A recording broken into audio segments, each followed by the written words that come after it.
ایک کویسچن یہ آج کیا تھا کسی نے کہ مسجد کی چھت پر ہم چاہ رہے ہیں کہ سولر سسٹم لگا دیں،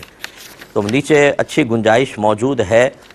نمازیوں کی پہلی منزل بھی ہے، دوسری بھی ہے، اور اگر فرض کر لیں رش ہو بھی جاتا ہے تو چھت تک پہنچنے میں کئی سال لگیں گے،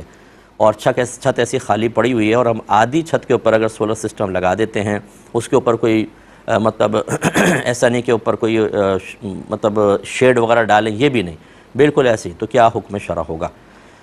دیکھیں مسئلہ یہ ہے کہ ایک بات تو یہ ذہن میں رکھیں کہ جب ہم ایک مسجد بناتے ہیں تو یہ اوپر بھی مسجد ہی ہوتی ہے، یعنی 7ویں آسمان تک مسجد ہے اور نیچے تحت الثری تک مسجد ہے، یعنی اس کا مطلب یہ ہے کہ اگر آپ مسجد کے چھت پہ چڑھ جائیں تو وہ بھی مسجد ہے، اس سے اوپر ایک اور منزل بنائیں وہ بھی مسجد ہی ہوگی۔ اور مسجد کے اندر اس طرح کی چیزیں، اس طرح کی کوئی تعمیر کرنا کہ نمازیوں کو دقت ہو اور جگہ تنگ ہو جائے، وہ شرعاً جائز نہیں ہوتا۔ لیکن جیسے کہ آپ نے سچویشن بیان فرمائی کہ چھت پر بنانی ہے اور نمازیوں کو بالکل کوئی تکلیف نہیں ہے، تو اب اس میں بس مزید ایک یہ چیزیں دیکھ لیں گے کہ